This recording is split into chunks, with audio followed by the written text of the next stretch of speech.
மனிதநேய மக்கள் கட்சியின் தலைவர் திரு ஜவாஹிருல்லா இணைப்பில் இருக்கார். சார் வணக்கம். வணக்கம். குடியுரிமை திருத்த சட்டம் நாடு முழுவதும் அமலாகி இருக்கிறது. உள்துறை அமைச்சகம் அரசு இதழ் அதை வெளியிட்டு இருக்கிறார்கள். ஏற்கனவே கடுமையான போராட்டங்கள் நடத்ததெல்லாம் நம்ம பார்த்தோம். ஆனா எதிர்ப்பையும் மீறி தற்போது அரசு கொண்டு வந்திருக்கிறது. உங்களுடைய கருத்து? 2019 இந்த சட்டம் நாடாளுமன்றத்தில் இயற்றப்பட்டது. 5 ஆண்டுகள் ஆட்சியில இருந்து பாஜக ஆட்சியினுடைய அந்திம காலத்துல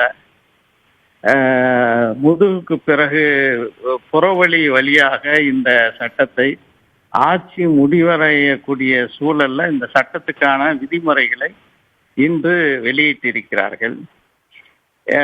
இந்த ஒரு தருணம், அதாவது ஆட்சியினுடைய அந்திம காலத்துல இது போன்ற ஒரு அறிவிப்பை வெளியிட்டு இருப்பதே இது ஒரு சர்வாதிகாரத்தை நோக்கி இந்த நாட்டை மோடி அரசு கொண்டு செல்கிறது என்பதற்கான தெளிவான ஒரு எடுத்துக்காட்டாக இது அமைந்திருக்கின்றது. இது சிஏஏவை எதிர்த்து பல்வேறு வழக்குகள் உச்ச நீதிமன்றத்தில் தாக்கல் செய்யப்பட்டன. அப்போதெல்லாம் இதற்கான விதிமுறைகளை நாங்கள் இன்னும் 1 மாதத்தில் ஏற்றுவோம், 6 மாதத்தில் ஏற்றுவோம் என்றெல்லாம் சொன்னார்கள்.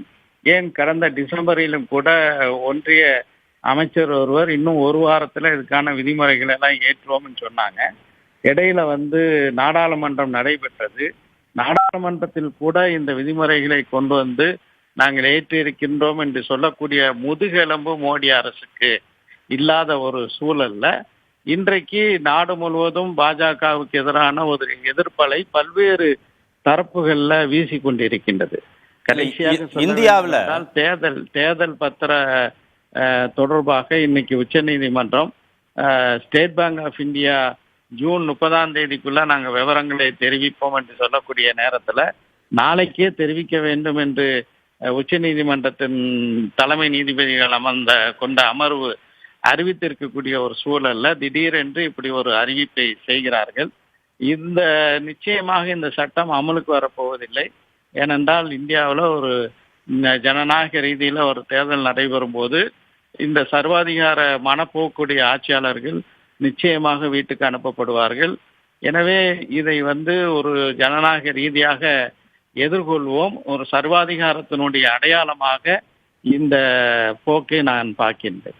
இந்தியா போன்ற மதச்சார்பற்ற நாடுல மதத்தை அடிப்படையாக வைத்து குடியுரிமையை வழங்குவது அந்த மதச்சார்பற்ற தன்மைக்கு எதிரானது அப்படின்னு விமர்சனங்கள் வச்சாலும் எந்த மதத்தினருக்கும் எதிரானது இல்ல குடியுரிமை திருத்த சட்டம் அப்படின்னு தானே மத்திய உள்துறை அமைச்சர் தொடர்ந்து சொல்றாரு. மத்திய உள்துறை அமைச்சர் மீது நம்பிக்கை இல்லாம வரக்கூடிய விமர்சனங்களாக இதை பார்க்க வேண்டியதா இருக்கா?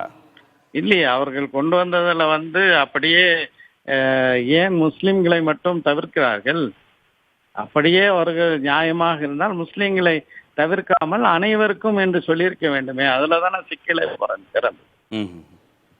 இணைப்பில் உங்களுடைய கருத்துக்களை பதிவு செய்ததுக்கு நன்றி திரு ஜவாஹிருல்லா.